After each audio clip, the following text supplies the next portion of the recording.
আৰু আজিৰ সদনত উত্থাপিত হোৱা বিষয়বস্তুটো মই সম্পূৰ্ণৰূপে সমৰ্থন জনাইছোঁ।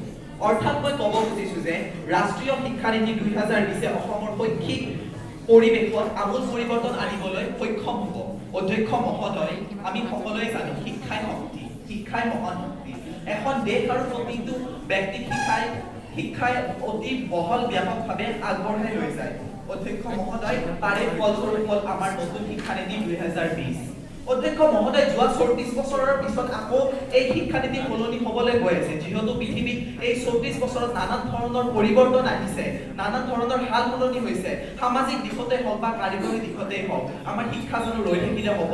শিক্ষাত এটা যুগান্তৰ পৰিৱৰ্তন লাগে, যেন আগৰ শিক্ষানীতিটো বৰ্তমানত চলিবলৈ অকামিলা হিচাপে পৰিচালিত হৈছে। অধ্যক্ষ মহোদয়, জনসংখ্যাৰ বৃদ্ধিৰ লগতে আমাৰ আগৰ শিক্ষানীতিয়ে আমাৰ মানুহক, আমাৰ সকলো ব্যক্তিকে সমান মানৱ অধিকাৰ, মানৱ সম্পদ হিচাপে গঢ়ি তুলিব পৰা নাই।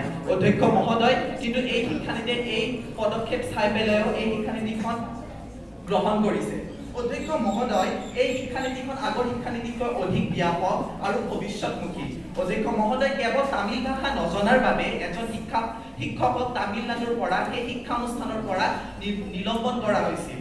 অধ্যক্ষ মহোদয়, এতিয়া আৰু তালৈ ভয় নাই, কাৰণ এই শিক্ষানীতিত নিজৰ শিক্ষাৰ্থীসকলে নিজ নিজ ভাষাসমূহ নিজ ইচ্ছামতে বাছনি কৰিব পাৰিব।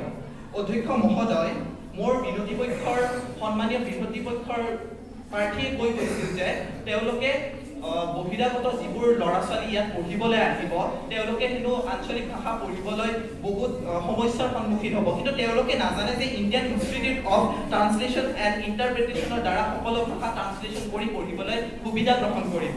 অধ্যক্ষ মহোদয়, আমাৰ অসমত থাকি যিবোৰ ল'ৰা ছোৱালীয়ে বাহিৰত পঢ়িবলৈ যায়, বহুত টকা খৰচ কৰি বাহিৰত পঢ়ে, কিন্তু এই শিক্ষানীতিখনে বাহিৰৰ এশখন মহাবিদ্যালয় আহি পেলাই আমাৰ এই মহাবিদ্যালয়ৰ লগত পাৰ্টনাৰশ্বিপত ল'ৰা ছোৱালীক যাতে আমাৰ মাতৃভূমি নিজৰ ঘৰখনত থাকি পঢ়া শুনা কৰিব পাৰে তাৰ সুযোগ প্ৰদান কৰিছে। লগতে কন্যা সন্তান আৰু ট্ৰান্সজেণ্ডাৰকো সমান সমপৰ্যায়ৰ অধিকাৰ গ্ৰহণ কৰিছে।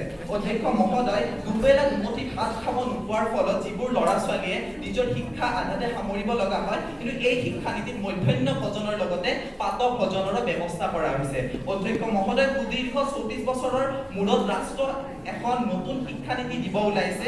কস্তুৰিৰংগনৰ কমিটিখনক তাৰ বাবে অভিনন্দন জনাইছোঁ। অধ্যক্ষ মহোদয়, মই সৰু এটা উদাহৰণ দিওঁ, এজন ৰোগীক বচাবলৈ ব্যৱহাৰ কৰে, সেই চাকুখন এজন মানুহক মাৰিবলৈ ব্যৱহাৰ কৰে, কিন্তু আমি তাৰ পৰা সদায় সকাৰাত্মকখিনিহে ব্যৱহাৰ কৰিব লাগিব। নতুন শিক্ষানীতিৰ পৰা আমি সকাৰাত্মক দিশখিনি আঁকোৱালি ল'ব নোৱাৰোনে?